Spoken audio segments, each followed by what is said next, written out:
राज्यले नेपालको शैक्षिक परामर्श क्षेत्रलाई हेर्ने दृष्टिकोणमा रहन्छ। नेपालको शैक्षिक परामर्श क्षेत्रले यो समाजको भविष्य निर्माण गरिरहेको छ। नेपाली युवाहरूलाई विश्वका एजुकेसनका विभिन्न अवसरहरू प्रदान गरिरहेको छ। यो हामीले पठाएका तिनै विद्यार्थीहरूले आज हाम्रो समाजमा चेतनाका बिउ फर्दैछन्। संसार यो बाटोमा गइसक्यो, हामीले यसरी सोच्नु पर्दो रहेछ, हामीले यसरी गर्नु पर्दो रहेछ।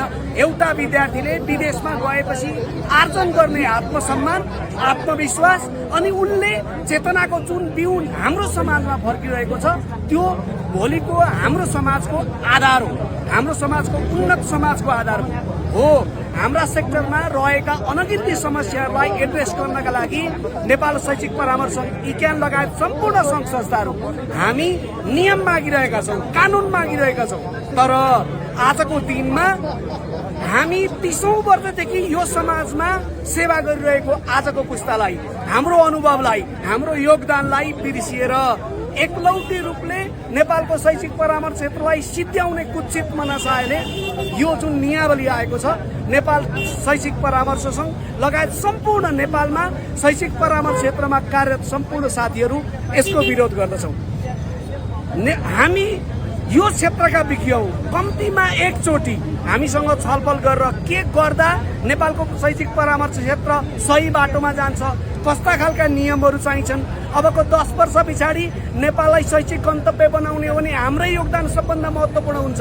हामीलाई सोधिनुपर्छ, हाम्रो अनुभवले काम गर्छन्। त्यसकारण सरकारवाला निकायसँग बिना परामर्श, बिना छलफल एकलौटी रूपले नेपालको शैक्षिक परामर्श क्षेत्रको तमाम योगदानलाई बिर्सिएर, नेपालको शैक्षिक परामर्श क्षेत्रले दशकौंदेखि गरेको योगदानलाई बिर्सिएर एकलौटी रूपले नेपालको शैक्षिक परामर्श क्षेत्रलाई ध्वस्त बनाउने कुचित मनसायले आएको शैक्षिक परामर्श नियावली जुन आएको छ यसलाई फिर्ता गरियोस्, यसलाई सरकारवाला हामीहरूसँग छलफल गरियोस्, बल्ल यसलाई त्रुटि सच्याएर जारी गरियोस्। हामी नियमनको पक्षमा छौँ, नियन्त्रणको पक्षमा होइन। नेपालको शैक्षिक परामर्श क्षेत्र आज पनि आफ्ना आवाजहरू सही रूपमा राख्नका लागि सक्षम छ। म राज्यलाई विशेष गरी आग्रह गर्न चाहन्छु, हामीसँग दशकौंदेखिका अनुभवहरू छन्।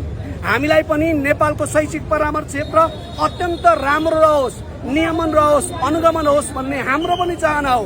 तर एकलौटी रूपले यसरी जे आएको छ नेपालको शैक्षिक परामर्श क्षेत्रमा अहिले आएको नियावलीलाई साँच्चै अक्षरशः पालना गर्ने हो भने अबको 2 महिनाभित्रमा एउटा पनि कन्सल्टेन्सीको अस्तित्व नेपाली समाजमा रहँदैन। के राज्यले नेपाली युवाहरूलाई विदेश पढ्न नजाओ भन्न खोजेको हो? त्यसो भए पासपोर्ट बन्द गरिदिए हुन्छ, केही फरक पर्दैन। नेपाली युवा आज तल्लो वर्गीय परिवार, मध्यम वर्गीय परिवार, निम्न मध्यम परिवार, आज पनि ती परिवारहरू जो आर्थिक रूपले सम्पन्न हुनुहुन्न उहाँहरू Japan, US, Canada, Australia, New Zealand जस्ता सपनाका देशहरू उहाँहरू शिक्षा आर्जन गर्ने औकात राख्नुहुन्छ। त्यो हाम्रो योगदान हो। अहिलेसम्म के चाहिँ गर्नुभयो त्यो भनिदिनुहोस्। नेपाली युवाहरूलाई अहिलेसम्म के गरेको